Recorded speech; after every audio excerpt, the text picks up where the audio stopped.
más allá de la forma, explorando el cuerpo desde el arte vanguardista y contemporáneo. El doctor Carlos García Rodríguez es psicólogo clínico. Se desempeña como catedrático asociado en la Universidad Ana Geméndez, recinto de Cupey. Es miembro activo de la Asociación de Psicología de Puerto Rico y de la Sociedad Psicoanalítica de Puerto Rico. Además, ha representado a la isla como delegado en la Unión Latinoamericana de Entidades de Psicología, la ULAPSI.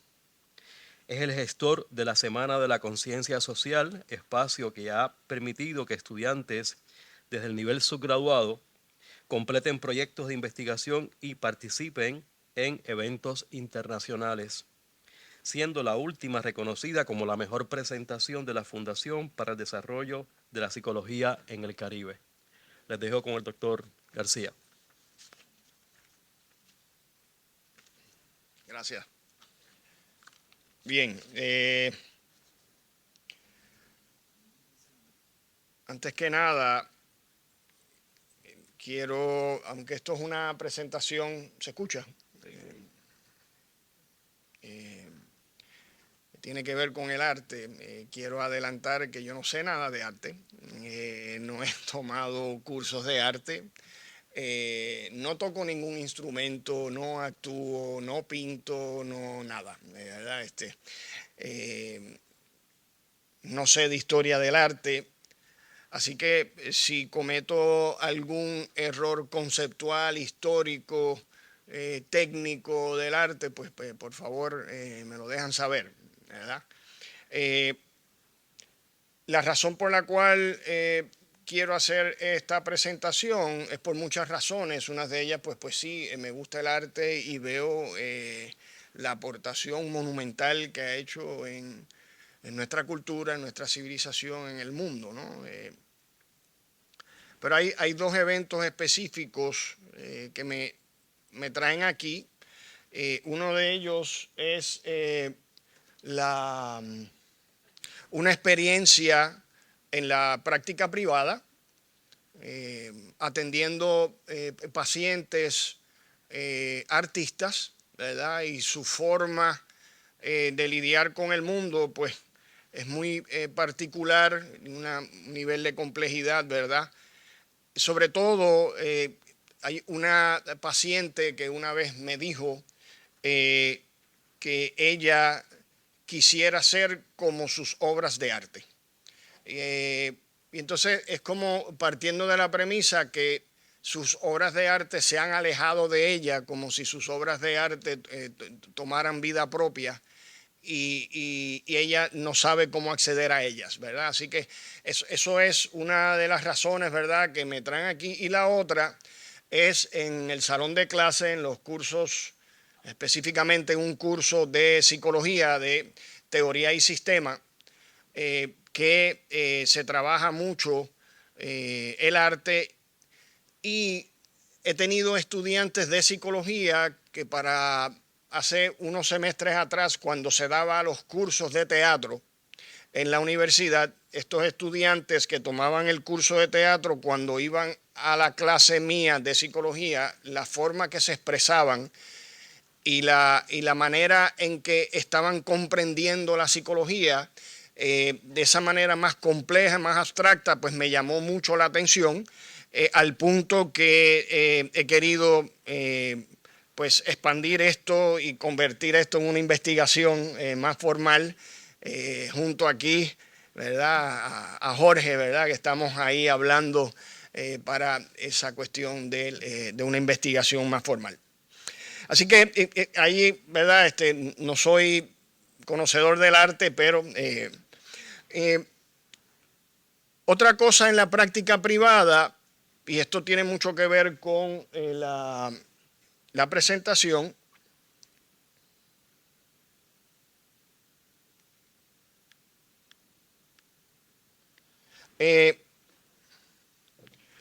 cuando yo vaya a hablar aquí del yo, el yo tiene que ver con las representaciones. Voy a utilizar la palabra, el significante yo, y cuando hable del yo voy a estar con todas sus representaciones, el cuerpo, la raza, la cultura, la sexualidad, y lo englobo todo en el yo, ¿verdad? Y es curioso porque en uno de los entrenamientos del psicoanálisis se supone que cuando yo escucho a un paciente, se supone que mi yo se desvanezca. Es como si yo fuese un otro ausente. Yo no puedo tener ningún tipo de representación ante un paciente porque esas representaciones no va a hacer que yo escuche bien a ese paciente. Así que yo tengo que eliminar todo lo que yo represento, ¿verdad? Así que eso es una de las cosas que también quiero traer aquí, que cuando hable del yo es todo lo que el yo representa, desde la sexualidad, la raza, la cultura, etcétera. También voy a hablar del otro. Cuando hable del otro, el otro en O minúscula, y en ocasiones pues lo voy a diferenciar. El otro con el O minúscula es el otro que tengo frente de mí, el otro cotidiano, y el O con la O mayúscula es el otro, las instituciones, el otro institucionalizado, ¿verdad? Así que eso tenerlo bien claro. Y lo otro que voy a estar hablando es del colapso de las instituciones.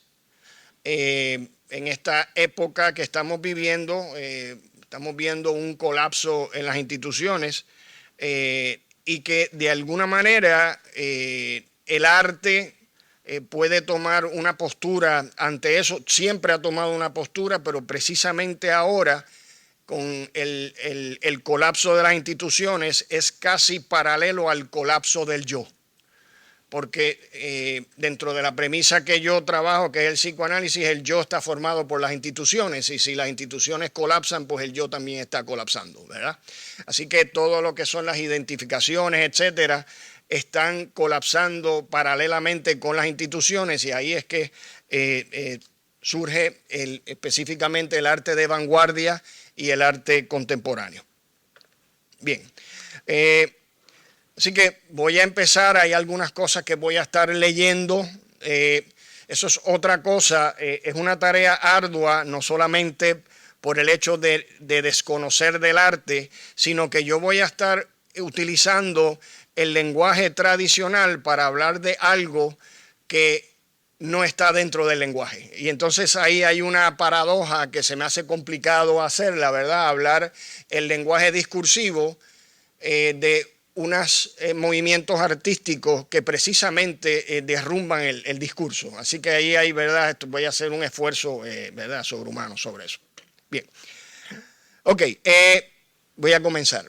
Desde tiempos inmemoriales, el cuerpo ha trascendido su dimensión biológica para convertirse en el escenario de nuestras experiencias más íntimas, el vehículo de nuestras expresiones y el objeto de múltiples discursos de poder, y el objeto de múltiples discursos de poder. Si bien el recorrido histórico del cuerpo hablante ha sido ampliamente estudiado, en este trabajo se centra de forma breve en su configuración particular en la era contemporánea, marcada por el auge del capitalismo y especialmente por el colapso de las instituciones. Desde una perspectiva psicoanalítica, el cuerpo no es un mero objeto, sino un ente activo que habla. Esta voz corporal, según la propuesta de Willy Apollon en su concepto The Quest, la búsqueda, que eso lo voy a hablar más adelante, tiene sus raíces en una búsqueda ancestral que impulsa a los seres prehistóricos a dar sentido a su mundo circundante.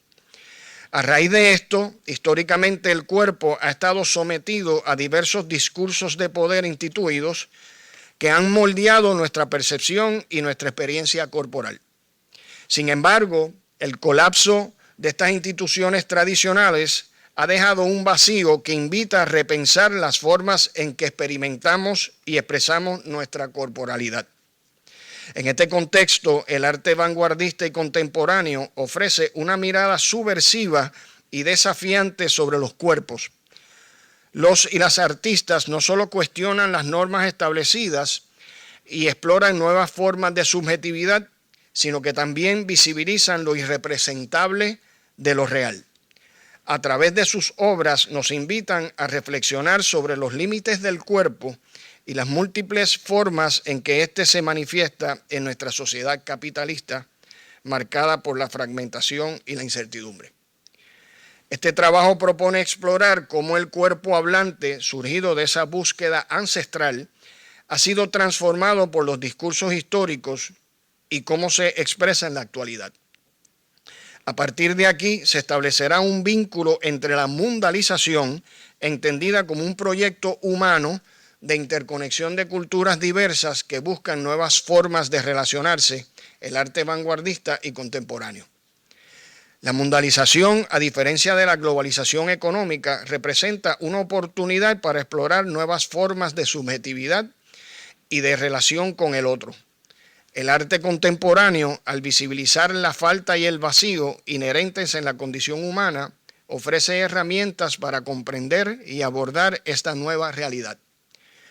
Al conectar la mundalización con el arte vanguardia y contemporáneo, este trabajo busca explorar cómo el arte puede contribuir a la construcción de una nueva subjetividad colectiva capaz de hacer frente a los desafíos de un mundo cada vez más interconectado y dividido.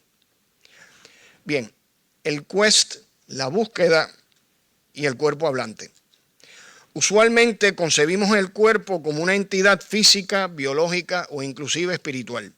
Sin embargo, en el psicoanálisis nos invita a considerar una dimensión más compleja, el cuerpo hablante. Este concepto, introducido por Lacan, se refiere a un cuerpo que no es simplemente una materia orgánica, sino que se constituye a través de la palabra del otro, adquiriendo así una dimensión simbólica y subjetiva. En otras palabras, el cuerpo hablante es un cuerpo marcado por la otredad, una entidad extraña para el propio sujeto que lo carga. Y es curioso porque la primera vez que yo escucho este decir que es el cuerpo es el otro, a mí me impactó y al principio yo pensé que estaban diciendo el cuerpo le pertenece al otro, y no, aquí es que el cuerpo es el otro, el cuerpo es el lenguaje. Bien, Tapán Merino señala una distinción fundamental entre organismo y cuerpo. Mientras que el organismo es una entidad biológica, el cuerpo es el resultado de la articulación de ese organismo con la subjetividad. La simbolización, al entrar en el organismo, lo transforma en un receptáculo de significados y deseos. De esta manera, la fisiología deja de ser autónoma y se ve influida por procesos simbólicos. Pero ¿cómo surge este cuerpo hablante? Apolón, recurriendo a la antropología cultural, y tengo que puntualizar que Apolón es un psicoanalista, filósofo, antropólogo haitiano. Recurriendo a la antropología cultural, nos ofrece una perspectiva histórica. Según este autor, antes del surgimiento del lenguaje, los seres de la prehistoria se comunicaban, pero no tenían un lenguaje propiamente estructurado. Fue a través de un fenómeno denominado quest que estos seres comenzaron a sobrepasar sus límites biológicos y a desarrollar un lenguaje simbólico. Este quest, entendido como una búsqueda constante de significado, impulsó a estos seres a explorar nuevas formas de relación con el mundo y consigo mismo, dando origen al cuerpo hablante. La ciencia, a pesar de sus avances, aún no ha logrado desentrañar el misterio del quest. Según Bergeron, este impulso ancestral que llevó a esta especie a trascender sus límites biológicos permanece envuelto en un halo de incertidumbre. No sabemos su origen ni su destino. Sin embargo, lo que sí es evidente es que el quest fue un motor fundamental en la evolución del Homo sapiens, empujándolo a crear el lenguaje y el mundo simbólico como una forma de organizar y representar sus experiencias. Para Bergeron, esta construcción simbólica surge como una respuesta del psiquismo, no del organismo, para establecer un orden y entenderse con los otros. Y aquí soy yo, ¿verdad? A mi entender, la propuesta de Apolón sobre el quest es un eco interesante en las reflexiones de Nietzsche sobre la psicología de los pueblos antiguos. Rollo Hernández, en su análisis sobre la obra Humano, demasiado humano, destaca la importancia que Nietzsche otorga a los sueños y las alucinaciones como motores de la creación mitológica. Si extrapolamos el concepto de quest a estas experiencias, podemos hipotetizar que la incapacidad del sistema nervioso de los primeros humanos para dar cuenta de los sueños y alucinaciones los impulsó a desarrollar mecanismos culturales para lidiar con estos fenómenos, favoreciendo así su adaptación al entorno. Esta búsqueda incesante los llevó a crear mitos y símbolos como una forma de dar orden y significado a estas experiencias. Así que lo que se está planteando, que estas experiencias que están teniendo...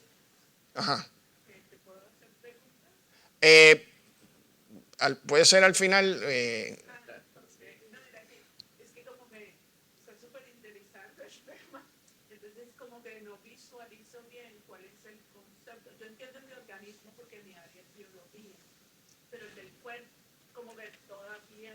Voy allá. Ya voy por ahí. Bien.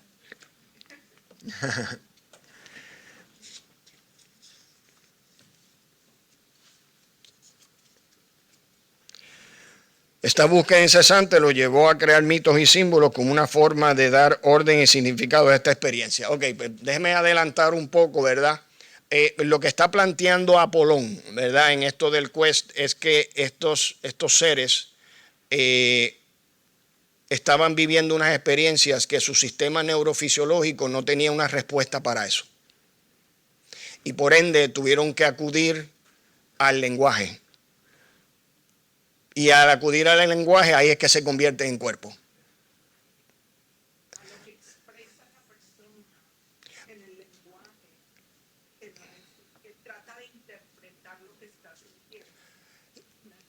Algo así. Y ahí es que viene lo de la búsqueda, ¿verdad? Porque entonces ya ahí se van por encima de sus capacidades neurofisiológicas que los tenían anclados en un territorio como los primates.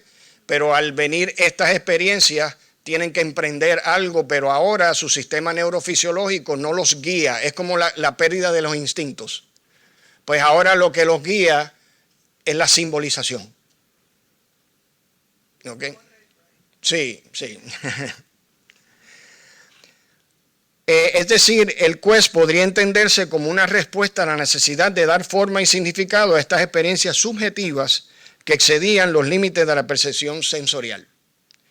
Ahora bien, y aquí quizás que lo traiga, la irrupción del quest en el organismo desencadena una fractura radical, un trauma que desborda las capacidades adaptativas del cuerpo.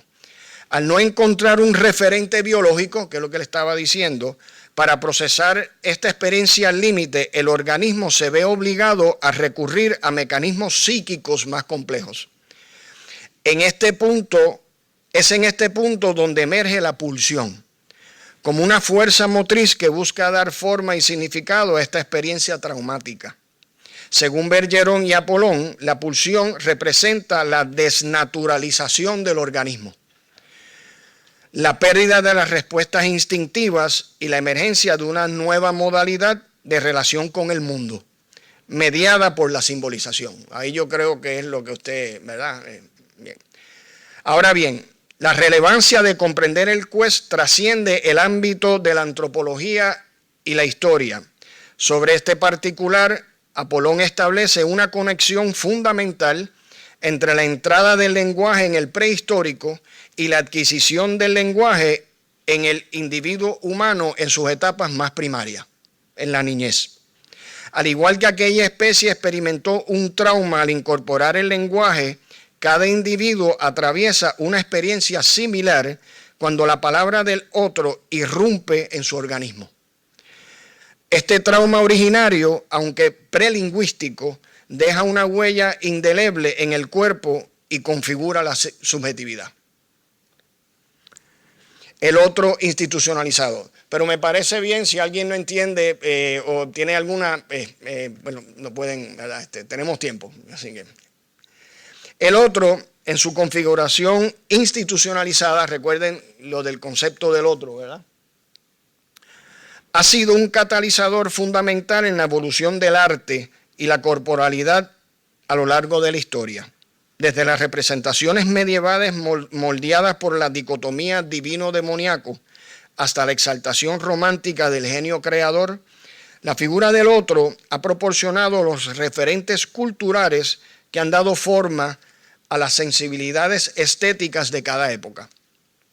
Como señala Foucault, el cuerpo es un producto histórico y el arte un espejo de las fuerzas sociales y culturales que lo configuran. Este paradigma comenzó a requebrajarse con las vanguardias artísticas de finales del siglo XIX y principios del XX. Los y las artistas de esta época, desafiando las convenciones establecidas, se propusieron no solo representar la realidad, sino cuestionarla y redefinirla. La abstracción y la experimentación se convirtieron en herramientas para explorar las posibilidades del arte más allá de la mera representación. Ahora,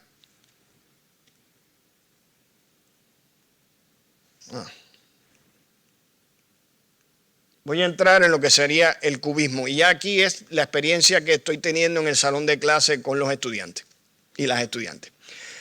El cubismo, como movimiento de vanguardia seminal, revolucionó nuestra percepción de la realidad al desafiar la perspectiva tradicional. A través de la deconstrucción y fragmentación de objetos, cada componente, aunque interconectado, mantiene su autonomía. Esta desviación de la representación unitaria se alinea con las nociones filosóficas de el devenir y proceso. En consecuencia, el cubismo ofrece un profundo lente a través del cual explorar la naturaleza dinámica y multifacética de la experiencia humana. Las imágenes cubistas están en movimiento y las figuras en diferentes planos dan la sensación visual de reproducirse y transmutarse. Nada es estático y no hay contornos fijos, porque hay una acción constante. De esta manera, desde lo bello y lo sublime, se captura el devenir. Por eso vemos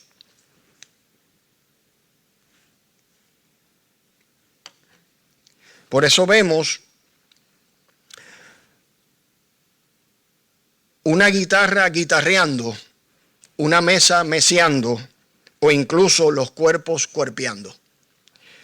Cuando hablamos de cuerpo, cuando hablamos en la clase de los cuerpos cubistas, fíjense que ya estoy identificando los cuerpos, ¿verdad? El cuerpo de la ciencia, el cuerpo cubista, el cuerpo, ¿verdad? Tomamos conciencia de cómo desafían los marcos psicológicos tradicionales. El humano cubista, existente en un estado de flujo constante, de multiplicidad, desafía los intentos de ser categorizado o medido utilizando métodos científicos tradicionales. El concepto humanear o cuerpear sugiere un proceso continuo de devenir que es difícil de capturar dentro de los límites del lenguaje, especialmente cuando el arte cubista a menudo evita los sustantivos en favor de los verbos. Por supuesto, existen propuestas de la psicología tradicional y de otras ciencias que, aunque conceptualizan el objeto humano psicologizado como la suma de muchas partes, localizan la racionalidad del yo de manera estática y como la jerarquía más alta que tiene las otras partes subordinadas a su merced.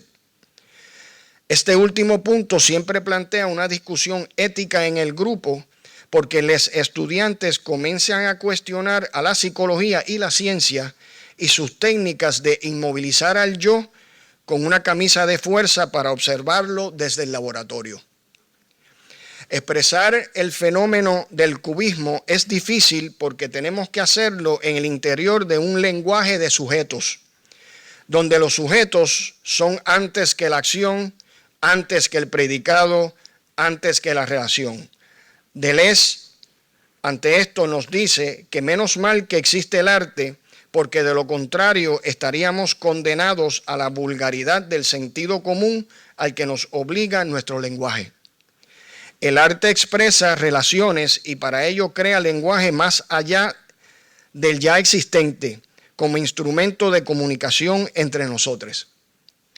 Como plantea Deleuze, nuestro lenguaje es el del ser, la identidad, el lenguaje de los contornos fijos, el que dice que uno es hombre, blanco, negra, occidental. Hombre, oriental, africano, africana son rótulos por los que captamos el mundo, son los elementos de identificación de un sujeto. Y sin embargo, nos dice Deleuze, no es ahí donde está lo importante, porque lo importante es en lo que pasa, lo que atraviesa, lo que cambia. La lógica de la vida no es la lógica del ser, sino del devenir, de la acción. Captar el devenir a partir de un lenguaje del ser es una tarea ardua, pero el cubismo a su particular manera lo logra.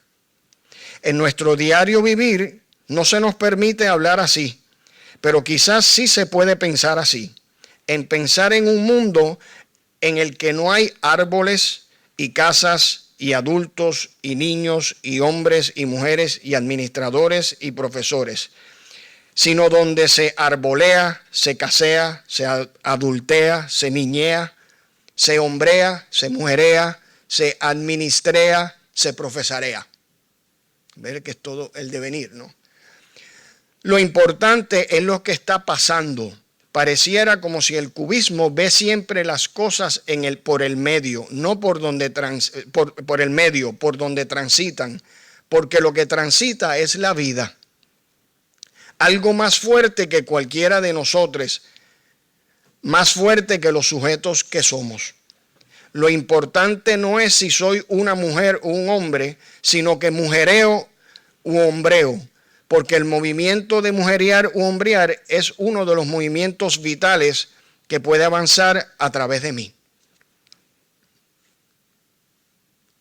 Aquí tenemos algunas imágenes cubistas, tanto de Picasso como de Amelia Peláez, no sé si la conocen.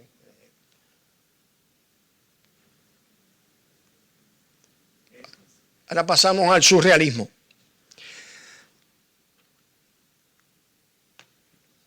Siguiendo la trayectoria de la vanguardia, una vez concluido el tema del cubismo en las clases, avanzamos hacia el surrealismo y su relación con el mundo onírico. Aquí lo que entra en juego es la existencia de imágenes que no pueden ser representadas. Imágenes que, aunque pasan por los sentidos, se resisten a lo simbólico porque no pertenecen a ningún discurso.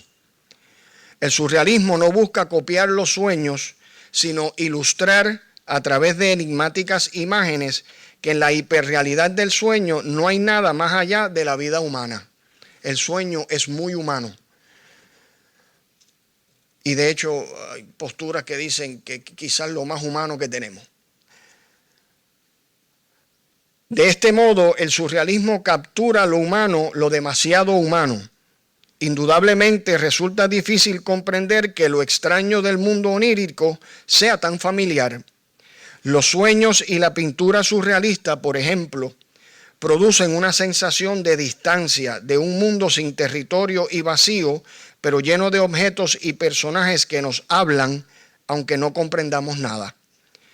Aquí el yo desaparece. El fenómeno del yo hablado por el otro se colapsa porque en los sueños no hay otros. En los sueños el yo se derrumba y emerge una singularidad que no tiene nada a qué aferrarse para comprender el mundo. Sin embargo, como mencioné anteriormente, el surrealismo no busca materializar la extraordinaria naturaleza de la transrealidad del sueño ni representar el inconsciente. No obstante, su propuesta inverosímil nos desestabiliza. La experiencia estética surrealista en el arte, la literatura y el cine nos brinda la certeza de que somos extraños en nuestro propio mundo y en el mundo del otro. Las imágenes surrealistas desafían la búsqueda de significados trascendentes. Y aquí tengo que detenerme porque trascendencia, de la forma que lo estoy trayendo aquí, es que todo lo que está simbolizado ya automáticamente trasciende, ¿verdad? Ya cuando algo es nombrado, ya yo no tengo una relación directa con el objeto, tengo una relación con lo que se nombró del objeto. Entonces, eso nombrado, esa es la trascendencia, ¿verdad? Y el surrealismo nos está enseñando a que tengamos una relación directa con los objetos sin trascenderlo. Tarea difícil, habría que preguntarle a un infante antes de entrar en el lenguaje, cuando ve algo, qué es lo que está viendo, ¿verdad? Y porque no está atravesado por el mundo de la simbolización. Así que esa criatura está viendo el objeto tal cual como es. ¿Ok? En lugar de simbolizar o representar algo más allá de sí misma, estas imágenes se presentan como objetos puros, inmanentes. La yuxtaposición de elementos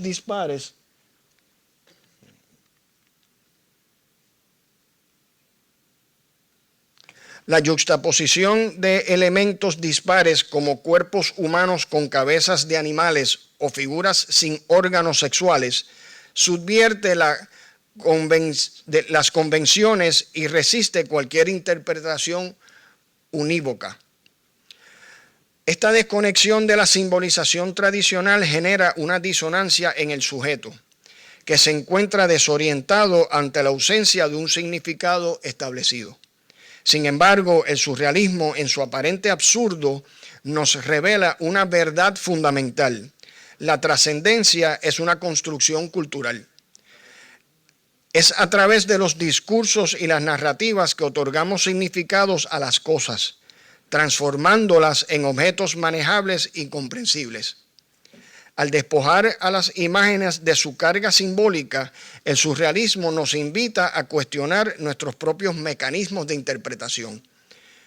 Nos muestra que la tendencia a trascender las experiencias, a dar un significado, es en realidad un intento de controlar y dominar el mundo que nos rodea. Al reducir lo desconocido a categorías conocidas, nos sentimos más seguros y estables.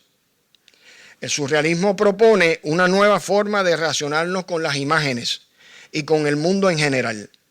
Al liberarnos de la necesidad de encontrar un significado, nos permite experimentar la realidad de una manera más directa y visceral. La obra surrealista nos invita a aceptar la ambigüedad y la incertidumbre y a reconocer la belleza de lo irracional. Ahora paso a la poesía y el collage.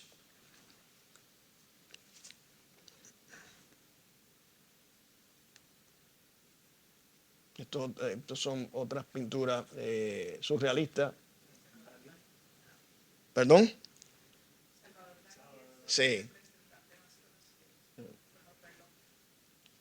Ay, Carlos, yo me estoy rompiendo la cabeza cuando yo no sé en esa obra de arte. Ellos saben que están haciendo eso, lo que tú estás hablando, porque está difícil. Sí. No lo sé, no lo sé. Gracias a Dios que no hay nadie de esa gente aquí, porque yo no estuviese parado aquí, yo me hubiese ido corriendo. Pensé que lo conocían, si acaso lo conocían. No, y que consta que yo no estoy interpretando piezas. Yo no estoy para nada. No. Estás explicando, nosotros aquí estamos mirando la imagen. Yo veo esto, yo veo que... Ok, bueno. Bien, seguimos ahí.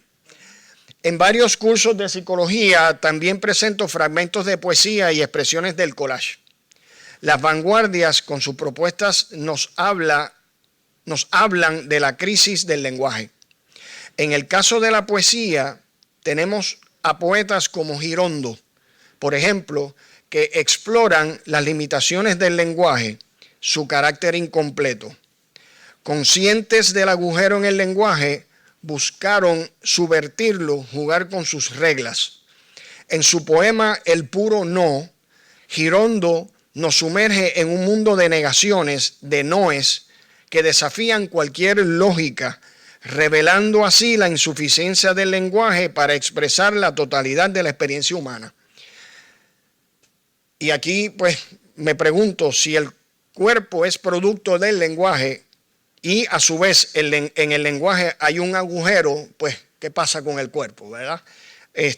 Aquí hay una, me puse al revés, aquí hay una poesía de Girondo, no sé si estoy seguro que usted sí el puro no, y fíjense cómo aquí es una creación de lenguaje nuevo, ¿verdad? Y dando a entender que el lenguaje es incompleto. Y si el lenguaje es incompleto, pues el cuerpo también lo es. Entonces aquí se empiezan a inventarse palabras, ¿verdad? En la clase traigo la poesía para ilustrar cómo los poetas sacan las palabras de su uso cotidiano y las ubican en otro lugar. Las palabras en su uso cotidiano se muestran solitarias y en ocasiones parecen estar moribundas y agonizar, pero la poesía las resplandece y les da vida. Al reubicarse la palabra se crean nuevas imágenes, representaciones estéticas que tienen la misión de crear otros símbolos. Aquí tengo que hacer un paréntesis porque en la clase yo traigo esto. Heidegger plantea que no todos podremos ser poetas, pero todos somos poesía. Y entonces yo le planteo a los estudiantes de ciencia y de psicología qué pasaría si dejamos de ver a los humanos como objetos y los empezamos a ver como poesía.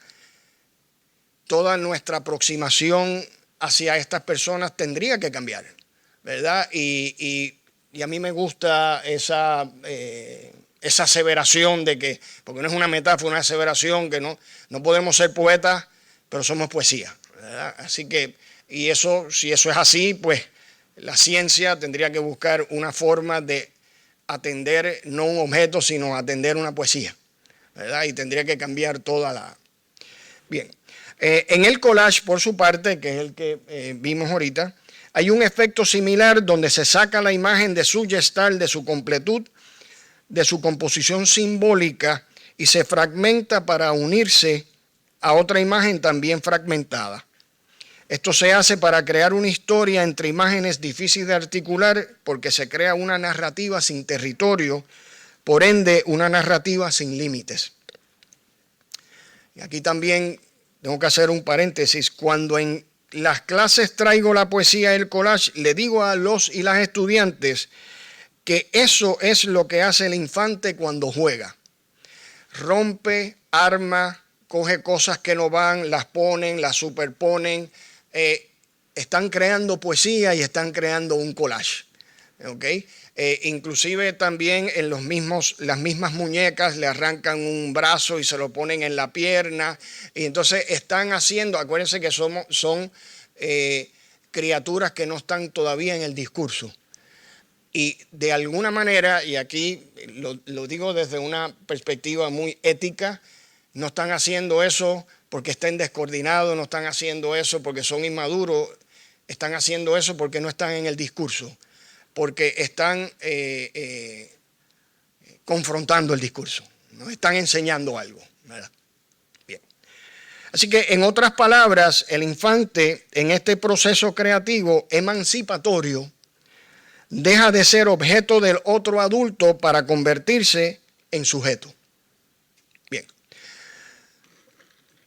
El declive del otro institucionalizado y el arte contemporáneo.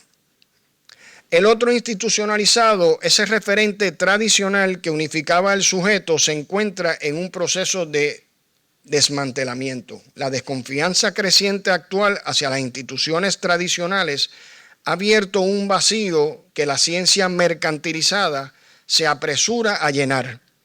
Esta última, con sus promesas de autotransformación y perfeccionismo, ofrece una nueva vía para la construcción del yo. La proliferación de herramientas digitales que permiten manipular la imagen corporal exacerba esta tendencia. Por un lado, la ilusión de la nueva imagen moldeada a voluntad gracias a las herramientas digitales, promete una libertad absoluta para construir el yo.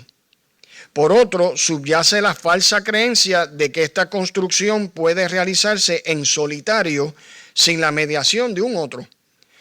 Esta aparente autonomía es una ilusión, ya que el sujeto sigue necesitando reconocimiento y validación, aunque sea a través de métricas digitales o de la aprobación de una comunidad virtual. En definitiva, el desmantelamiento del otro institucionalizado, sumado a las promesas de la era digital, ha generado un nuevo escenario para la construcción del yo. Un escenario marcado por la ilusión de autonomía y la búsqueda constante de una identidad perfecta y moldeable. Sin embargo, en el caso del arte contemporáneo, este irrumpe en un escenario donde la construcción del yo, o más precisamente del cuerpo integrado, se encuentra en constante transformación. Este arte, al distanciarse de las representaciones tradicionales, desafía la noción misma de un yo unificado y coherente. No se trata de destruir un yo integrado que nunca existió, sino de reconocer su fragilidad y división.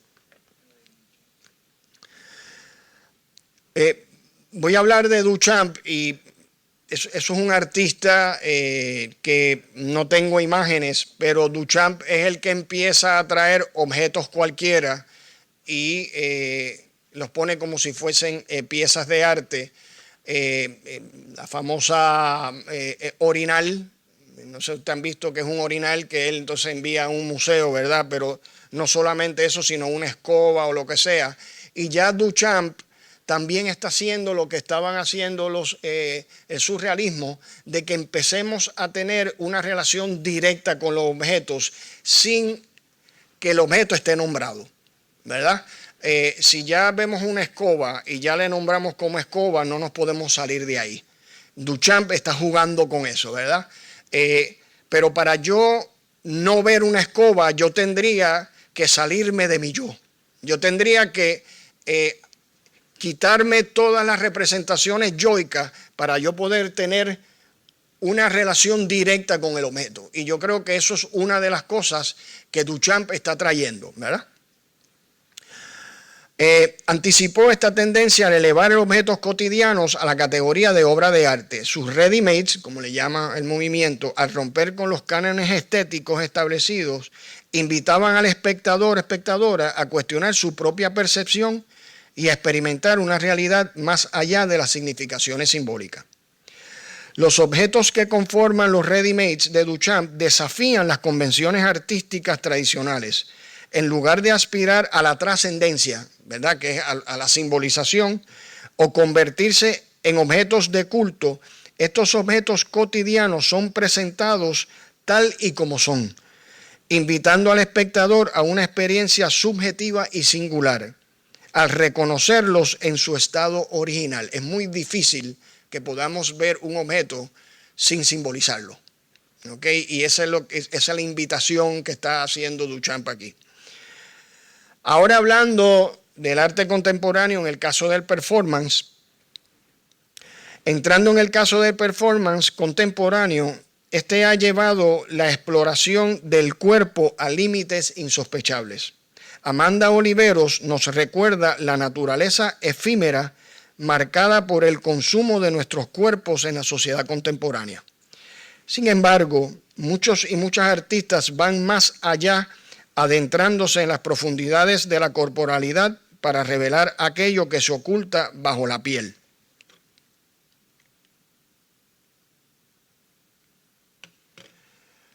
Orlán, esto es una, no sé si han escuchado esta artista francesa, y parte de sus performances es operarse y que la gente esté viéndola, y entonces ella se operó la frente para tenerla como la Mona Lisa y se operó la barbilla para tenerla como Venus.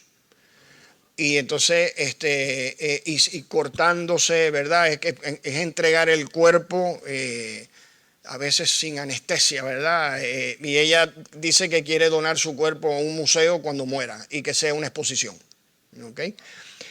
A ese nivel, ¿verdad? Y Regina José Galindo,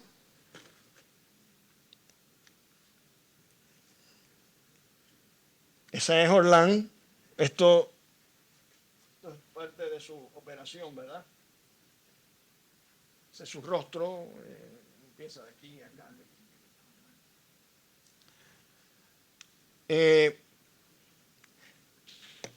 Regina José Galindo, que recuerdo que esto es un performance, ella es guatemalteca, un performance en Brasil, y ella, su cuerpo lo convierte en una piedra donde la gente iba a orinarla. ¿Okay? Como la gente orinando en una piedra, ¿verdad? Esa era su cuestión del performance. Fíjense a lo extremo del cuerpo, ¿no? Todo lo que se puede hacer con el cuerpo, ¿no? Si hubiese una cuestión basada en lo orgánico, se supone que lo orgánico no permitiera que eso pasara. Sin embargo, el cuerpo no responde al organismo, ¿no? Pero entramos en eso. Así que ambas artistas utilizan sus propios cuerpos como lienzo y herramientas para explorar las realidades más crudas y viscerales. A través de la transformación, el castigo, el daño corporal, estas artistas nos confrontan con los residuos del cuerpo, las secreciones, la sangre, los pelos púbicos, la piel mutilada, elementos que suelen ser rechazados y ocultados. Y me acuerda a las piezas de Jorge, ¿verdad? Su libro. Al exponer estas partes más íntimas y repulsivas de sí mismas, estas artistas no solo revelan las huellas de la violencia y el sufrimiento, sino que también cuestionan los límites de lo representable y nos invitan a reflexionar sobre la naturaleza misma de lo real del cuerpo. Estas prácticas artísticas nos muestran que el cuerpo no es solo un soporte para la imagen, sino un territorio complejo y contradictorio lleno de pulsiones, deseos y miedos. Al despojar al cuerpo de sus velos y ornamentos, estas artistas nos invitan a un viaje hacia lo más profundo de nuestra propia humanidad, hacia aquello que se encuentra más allá de lo simbólico e imaginario. Ahora entrando, ¿verdad?, en la última modalidad del arte contemporáneo, en este caso, en el caso de mi presentación, el teatro. En relación con el teatro, y esto sí es más íntimo porque utilizo la experiencia del teatro de las clases de teatro cuando había teatro en la universidad. Es una pena que no haya gente aquí que estuviesen escuchando esto, pero bueno.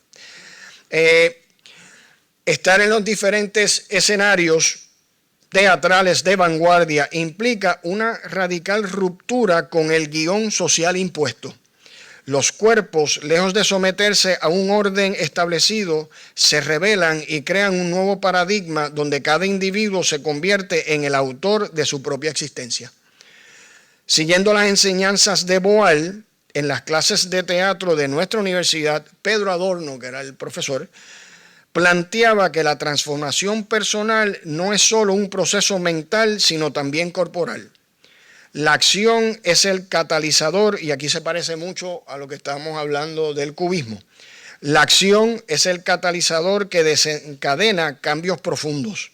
En el teatro, el cuerpo se libera de sus ataduras instituidas y se conecta con una espiritualidad que va más allá del yo.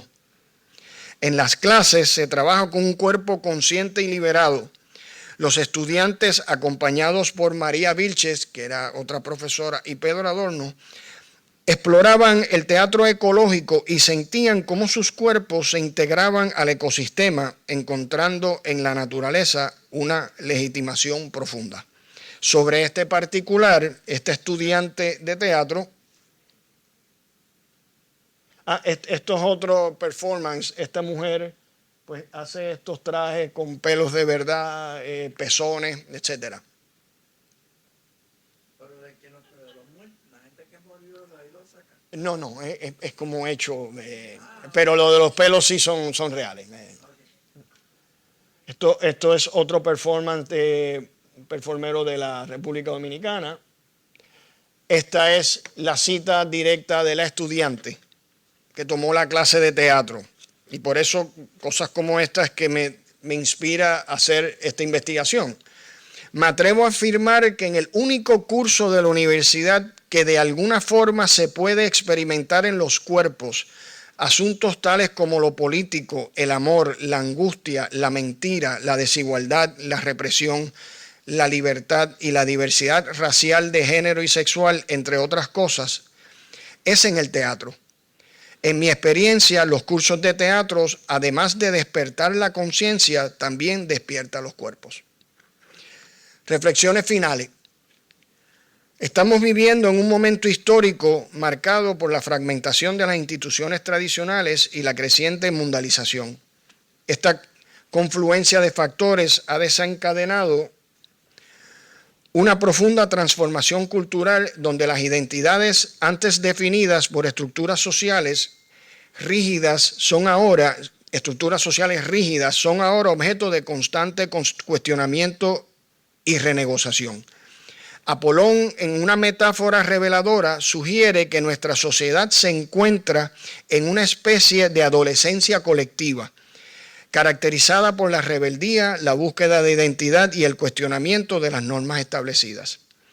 Al igual que los adolescentes, nuestra sociedad busca nuevas formas de definirse, pero a diferencia de las generaciones pasadas, no cuenta con un marco institucional sólido sobre el cual construir su identidad.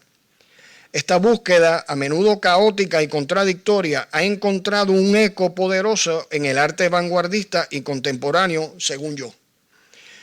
Desde finales del siglo XIX, este movimiento artístico ha desafiado las representaciones tradicionales del cuerpo, la sexualidad y la identidad, proponiendo en su lugar una visión más fluida y diversa. El arte vanguardista ha sido pionero en la deconstrucción de las categorías binarias que han dominado nuestra cultura dominante durante siglos. A través de sus obras han mostrado cómo el cuerpo no es un mero recipiente de significados culturales, sino un campo de exploración y transformación constante.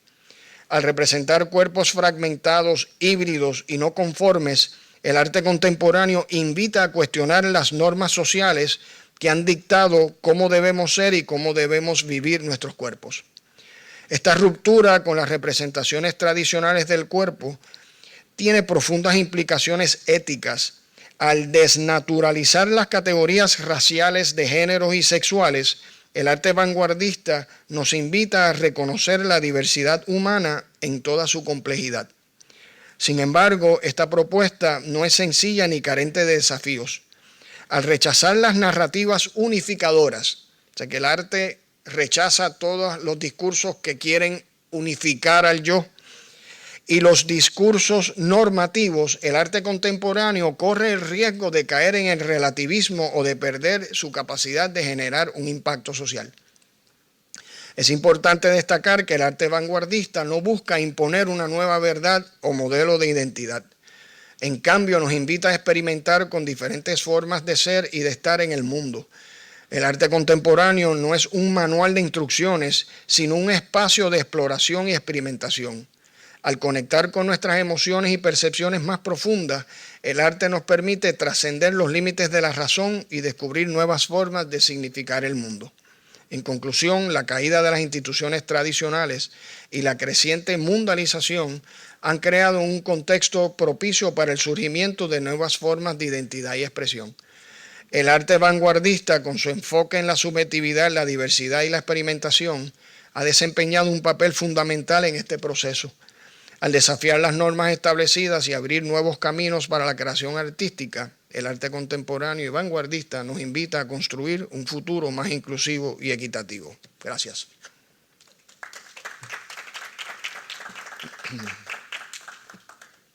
Bueno, pues ahora abrimos a preguntas. Preguntas que tengan, por favor. Yo lo que tengo un comentario. Somos más complicados de lo que yo pensé. Buenos días a todos. Yo le estaba diciendo a Carlos que de verdad que somos complicados, como pensamos, como actuamos. Estas personas tienen una mente, yo pienso que acelerada a los tiempos de ellos. Tal vez yo me equivoqué, pero para mí son bien acelerados y nosotros nos ayuda a nosotros ver lo que estamos haciendo, cómo hemos pensado, que son los psicólogos, ¿verdad? Nos ayudan para saber y entendernos bien qué es lo que estamos haciendo, qué es lo que estamos pensando o qué quisiéramos hacer también. Bien interesante, hay mucho que pensar. No sé si se rían, pero me siento que estaba viendo un programa de Discovery, ¿sabes? Porque lo encontré bien interesante.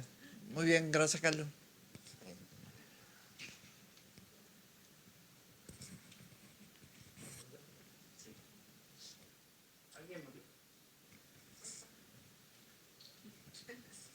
Bueno, yo entiendo que, gracias, entiendo que el vanguardismo pues es importante porque te saca la visión, ¿cierto? A algunas personas les pueden hacer, pero eso de que se alejen de la realidad, pues de lo que está sucediendo en la sociedad también es impactante, ¿no? Porque se alejan tanto en mi punto de vista. Pero hay una modalidad o un aspecto que tal vez no trajiste, que yo creo que, aunque es vanguardista, nos expone a la realidad, que son los grafitis. Por ejemplo, Bansky, creo que lo debes conocer. Bansky es uno de es anónimo, es de Inglaterra, y él está ahorita exponiendo todos los problemas entre la guerra, por ejemplo, lo que pasa con Israel y con Hamas, cosas así, cae dentro del arte contemporáneo, vanguardista, pero te hace que te analices como persona qué está pasando en la realidad social. Porque este aspecto es importante, pero el que se aleje la gente de lo que está pasando, no sé hasta dónde. O sea, como que hay tantas personas para hacer tantas cosas que algunos se pueden alejar, como las artistas que tú nos mostraste, ¿cierto? La que se convierte en piedra. Ella, por ejemplo, me impactó eso, ¿no? Ella se queda ahí y me imagino pues una piedra, ¿no? Como el congelado allí, como jugaba uno cuando pequeño, los congelados le decíamos en Colombia, aquí creo que le dicen otra manera. Pero eso sí me preocupa cómo la juventud a veces está buscando cómo alejarse de la realidad. Y por eso me gusta Bansky, porque Bansky es un grafitero que realmente no es yo entiendo que no es una persona. Famoso la posición que él vendió uno de sus dibujos en Inglaterra ¿cómo se llama esto? Lo subastaron, la casa más famosa de subastas. Y la persona que lo compró, que no me acuerdo cuánto dinero pagó, cuando se lo van a entregar, Bansky activó un sistema de control remoto que cortó la obra de arte. Es decir, que se quedó sin nada. Sí. Y eso es un impacto, o sea, te está mandando un mensaje. Y los grafitis de él se dibujan en una casa, y por ejemplo la casa se vuelve famosa porque hicieron esos dibujos. Entonces yo creo que la juventud y lo de teatro pues es importante, y esos acercamientos a las personas es importante, pero yo creo que la gente no se debe alejar demasiado de la realidad, sino que enfoquen los problemas sociales a través de su arte. Ese es mi punto de vista. Sí, gracias por eso. Y yo creo que eso es lo que yo trato de presentar. Ese arte que usted habla, que es muy importante, y es el que ha dominado y ha hecho unos cambios radicales, es el arte de crear conciencia, ¿verdad? Yo soy de los que parto de la premisa que hay que seguir haciendo eso de crear conciencia, pero hay otras formas de manejar las cosas que no sea únicamente a través de crear conciencia. O sea, hay que tener cuidado que la conciencia no se convierta, bueno, ya se convirtió en la panacea de los problemas. Como por ejemplo, ya yo cambio cuando tengo conciencia de lo que está pasando, o ya yo sé lo que voy a hacer cuando tengo conciencia de lo que está pasando. Tiene que haber otras formas de conocimiento, tiene que haber otras formas de vivencia que también entre y me lleva a la realidad, que no sea únicamente a través de discursos dirigidos a la conciencia.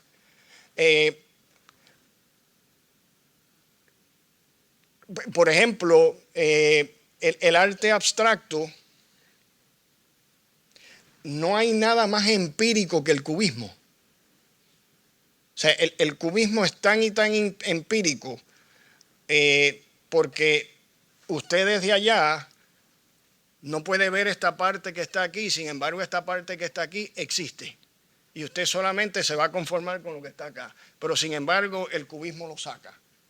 Y después lo saca y esta parte también la saca. Y cuando vienes a ver, estás tan metido en la realidad más que en la realidad que se está mercadeando por ahí. O sea, yo diría que es todo lo opuesto. Esta gente está presentando una realidad tan cruda que no es discursiva. Porque en psicoanálisis hay una diferencia entre lo real y la realidad. La realidad es construida, es simbólica, mientras que lo real ni tan siquiera se puede poner en palabras.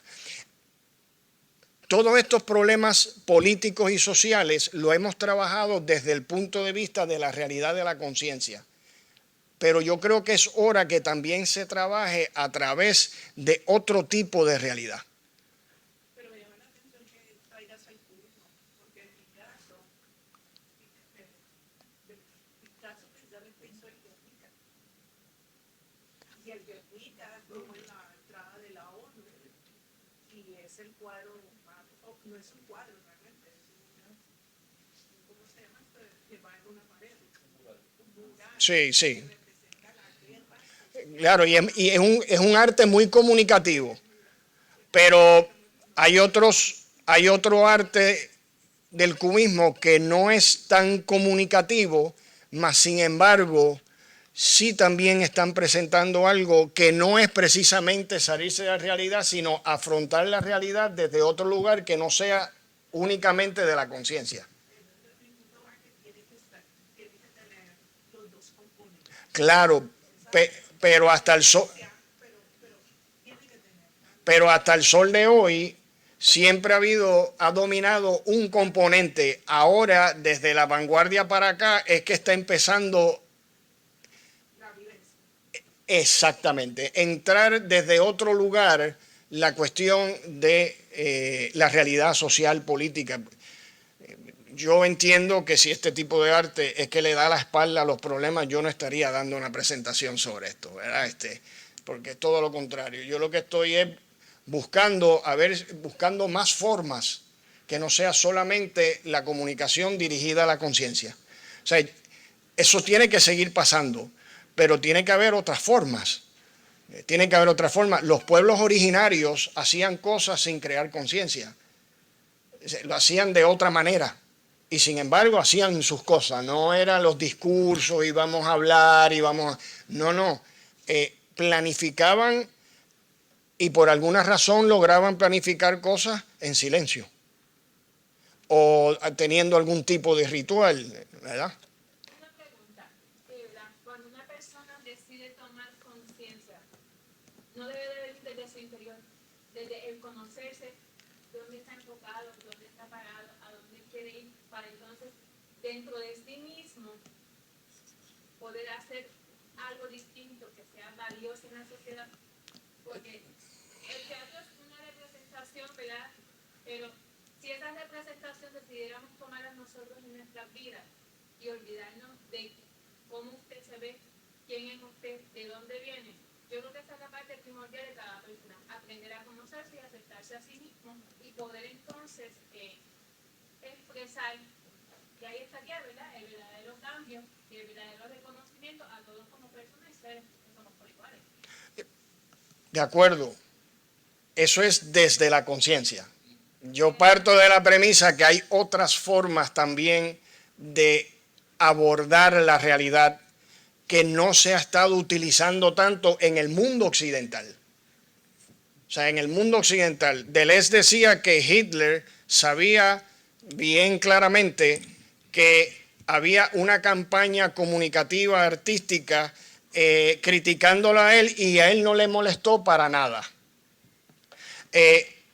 Dando a entender que la comunicación directa a la conciencia, las cosas tan literales funcionan, pero tiene que haber otra cosa que también funcione, que no sea tan literal.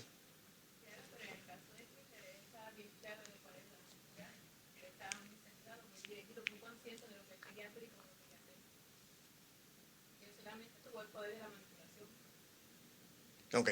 Sí, no, estamos claros. Allá y el compañero. Sí. ¿Quiere el micrófono? No hace falta, yo soy profesor, estoy acostumbrado a esto. Ok. A ver, que está chévere lo que trae, pero yo creo que ese yo de adentro del cual hablas, la propuesta es de que no es un yo de adentro, ese yo de adentro está construido desde afuera. Así que lo individual que tú entiendes de ese yo es una sociedad completa, que te construyó antes de que tú pensaras que eras un individuo. Hay factores que nos construyen, pero por ejemplo, yo soy madre y estoy criando, y hay factores que yo tengo que educar. Yo educo a base de lo que yo considero correcto, dando la oportunidad a que él tenga su capacidad para explorar, aprender y autodecidir lo que quiere. Independientemente van a haber siempre conceptos que vamos a tener que educar, estemos 100% de acuerdo o no. El punto es que de todo esto yo puedo integrar en mí para mejorar, pero si no me conozco yo y no conozco lo que a mí me gusta, ¿cómo yo puedo crear una diferencia? Yo creo que la propuesta es que el yo que está hablando ahora va a ser bien distinto al de 2 horas más tarde. Y eso yo creo que es la provocación que estamos trabajando. Estamos en constante cambio y no somos la misma persona. Y yo creo que, siguiendo la metáfora del arte, pues que nos veamos no como una foto, sino como un video. Es un proceso, una transformación constante. Eso es lo que tenemos que pensar, que somos una transformación. Correcto. Somos un proyecto de vida. Correcto. Y para complejizar un poco la cosa, usted, ok, pues entonces Jorge y después usted, no sé. Ok, pues dígame. Nada. Si está relacionado con lo que están hablando ahora, yo creo que debe... No, usted. Dele. Nada, lo que pasa es que no puedo evitar desde que comenzó la conferencia pensar en... Yo vivo enamorado del discurso del método de Descartes. Pienso, luego existo.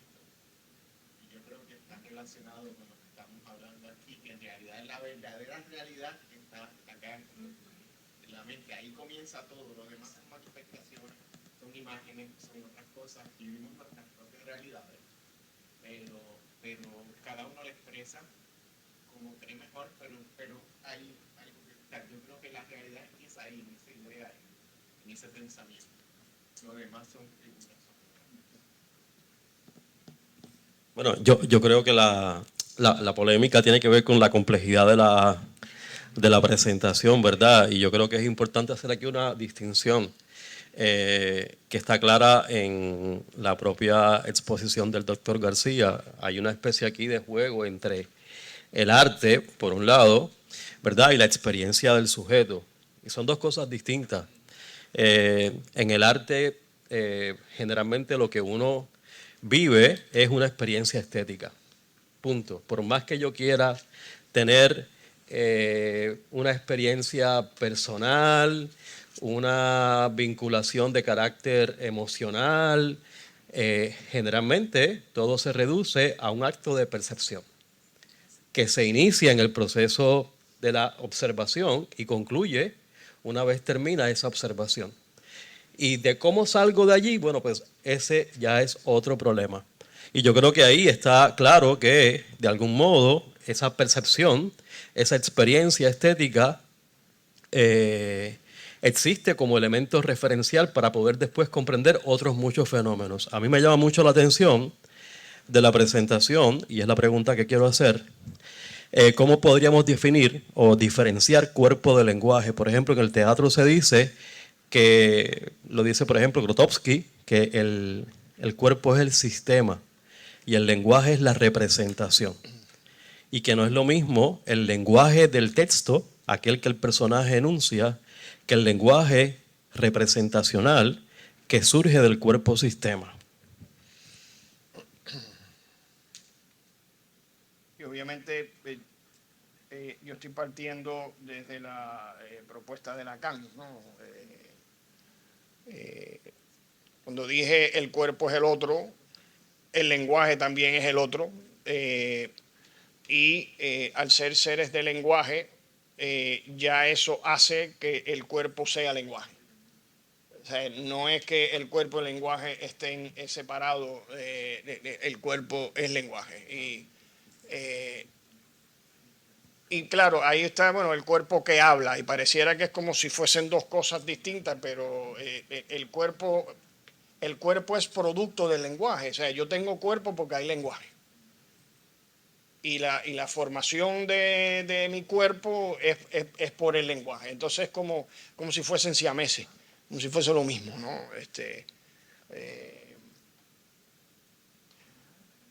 Antes de entrar en el mundo del lenguaje, era un organismo. Entra en el mundo del lenguaje, ya ese organismo se transforma y ya se convierte en un ser de lenguaje. Exacto. No sé si te contesté. Porque uno ve como ella que comentaba de los niños, ¿no?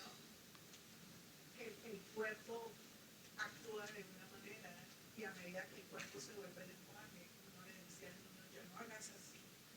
¿Ves? Ya Sí. tienes que estar así. El estudiante tiene que estar así. Es el lenguaje del cuerpo, es lo que yo entendía en este momento. Claro, claro. Es como el niño es vanguardista en su actitud cuando es pequeño, se arrastra y uno empieza el de afuera, el otro, el de afuera, la sociedad le dice no te puedes arrastrar. Claro, y claro, y gracias por traer eso, porque es una de las cosas que está trayendo el arte, ¿verdad? Y es una aportación social. O sea, si el niño hace así, pues entonces acá ya tiene un referente simbólico de que esto significa tal cosa. Es una falta de respeto, no te importa. Y el arte te está diciendo, eso de estar haciendo así es estar haciendo así y punto. Y no significa nada. Y el significado lo estamos agarrando de algo fuera del fenómeno que estoy viendo. Exacto, pero entonces me estoy perdiendo es la experiencia. Me estoy perdiendo la experiencia porque ya yo estoy sin... Entonces eso es lo que se llama trascender. O sea, no estoy viendo lo que estoy viendo, sino estoy viendo lo que me dijeron que tengo que ver. ¿Ve? Entonces eso es una de las cosas que... Y eso es una aportación impresionante, ¿verdad? Eso no es alejarse de la realidad, es todo lo contrario, meterte más en ella. Yo creo que el que uno defina que esto tiene un significado es alejarse de la realidad. sí, por eso Es lo opuesto, ¿no? Sí, y Duchamp, que tú has citado a Duchamp en la conferencia, decía que el niño, ¿verdad? Cuando lograba llegar al lenguaje, lo perdía. Justamente porque ya empieza a reproducir un modelo.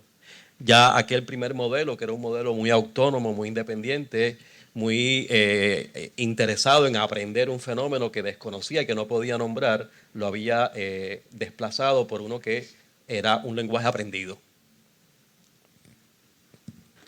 Con respecto a eso, como bien menciona, hay algo que también, un pensamiento que me encanta.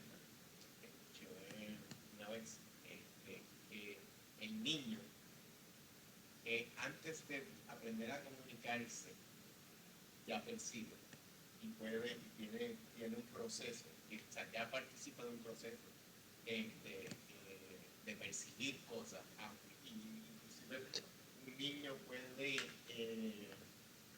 ser afectado por el ambiente antes de que lo pueda expresar. Porque hay un proceso interno que ya está ocurriendo desde el principio. Antes que lo empiece a afectar para que nosotros lo entendamos, pero ya desde siempre está expresando algo. Lo que pasa es que no lo entendemos precisamente por la trascendencia. Pero que esos O sea, procesos, que, esos procesos mentales comienzan mucho antes de lo que por supuesto, por supuesto. Justamente es importante porque, por ejemplo, mi hija tiende, ¿verdad? La edad que tiende a hacer muchos ejemplos. Y para mí, pues siempre se me enseñó como una falta de respeto. El de estar tomando. Pero entonces, ahí vamos a la percepción de ella. Ella tiene su percepción de que eso no es nada. Yo tengo una percepción de que eso es una falta de respeto.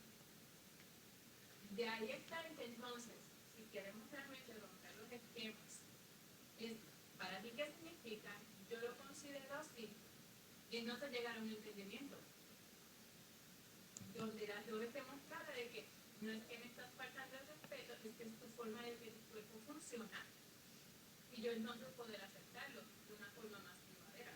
Es crear conciencia de lo que tú estás haciendo, de lo que yo estoy entendiendo y que las dos entonces lleguemos a un acuerdo de conciencia sobre la situación.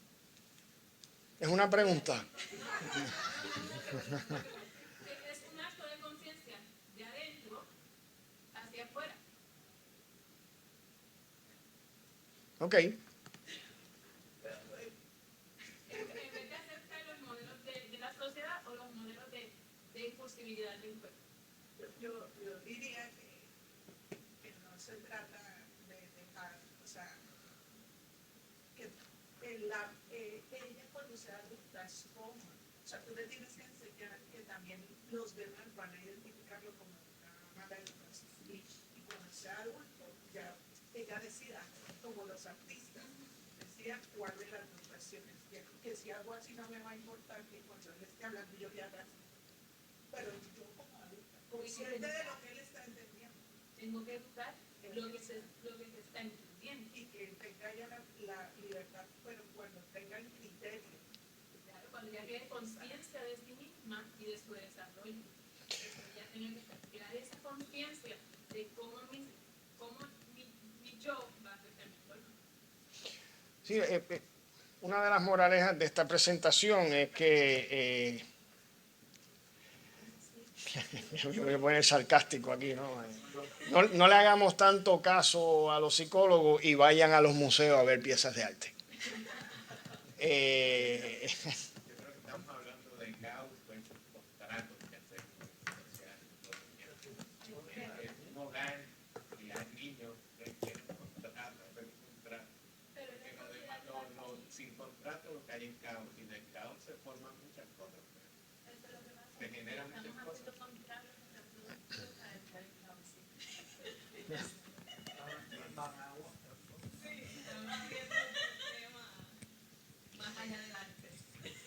Bueno, pues nada, ¿alguna otra pregunta?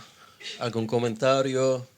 Le agradecemos al doctor Carlos García por la excelente presentación que ha propiciado esta discusión tan compleja también. Y nada, gracias a ustedes por estar aquí.